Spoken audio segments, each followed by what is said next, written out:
more defiant messages from Matt Gaetz after the House Ethics Committee released its report. Lawmakers say they found substantial evidence that he engaged in a long list of conduct that violates House rules, as well as some actions that could be criminal at the state level. Last night, Gaetz posted this photo of an article from November on social media. It says, "Matt, very unfair," and is signed. Matt Gaetz says it's from President-elect Donald Trump, but NBC News has not confirmed that. Gaetz has denied all wrongdoing in the ethics investigation.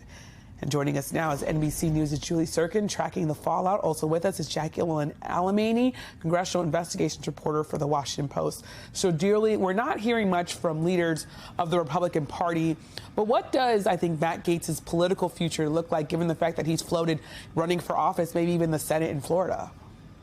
Well, certainly the release of this ethics report, the findings in this 42-page report complicate Matt Gaetz' political future. And I think that is a big reason why at least 2 Republicans on that panel voted with all Democrats to move ahead and release this report, even though the panel's chairman, Michael Guest, in a statement later on said that that was not a move he supported because Matt Gaetz is not currently a member of Congress because of the president. He says that that could set. Either way, though, this report is now out there, and the committee had found that Gaetz had violated Florida's, or may have violated Florida's statutory rape law by engaging in sexual activity with a 17-year-old. This was years ago, but that 17-year-old was interviewed by the panel. She said she was just a junior in high school at the time. Also, the panel found that Gaetz had texted women. Text messages showed, rather, that he had paid thousands of dollars to women to engage in sexual activity, and also that he did use illicit drugs. Now, Gaetz does deny all of that, but he did say a couple of weeks ago, Yamiche, when we first reported that the committee had voted to make this report public, that he did engage in womanizing and he did smoke and drink too much, but that none of that should be criminal. And of course, the DOJ did not ultimately charge Gaetz. Yeah. It's interesting when you break that all down, and the idea that the DOJ did not charge him. But, Jackie, yesterday, Steve Bannon, of course, a former Trump strategist, someone who still has a very loud megaphone, said Matt Gaetz, quote, "must return like Trump returned. Don't back down, double down." That's the words of Steve Bannon. Is there any support in Trump world for a political comeback from Matt Gaetz? We know he's lined up a sort of anchor job at a right-wing network, but I wonder about the political stakes here.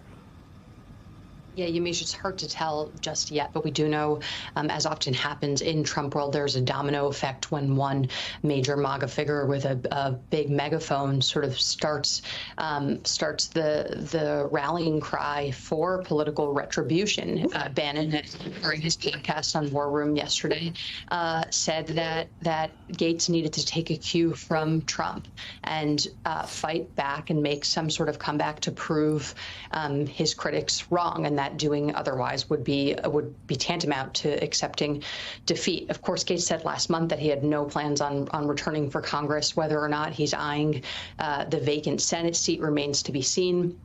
But if the message couldn't have been clearer from some of the most extremist MAGA adherents yesterday on social media, which was that Gaetz should keep fighting, and that returning to his job that he's expected to start as anchor at One American News Network, OAN, in January, again, should not be accepted, and that Gaetz should remain in the arena, or that Trump should appoint him to a different position after he withdrew from Attorney General last month.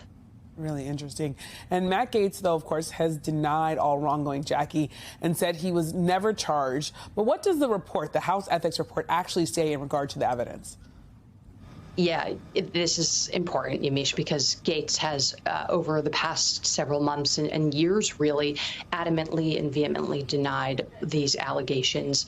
And actually, his denials were so vocal that the committee took the rare step of issuing multiple public statements along the way, advising the public of their status updates on their investigation into Gaetz, and sort of previewing what was to come. And as Julie noted, took the extraordinary step of issuing a report after he had already resigned from Congress. But I think the most important thing that the committee found that Gaetz has repeatedly denied is that he did have sex with a 17-year-old in July of 2017, that they concluded is in violation of Florida statutory rape law.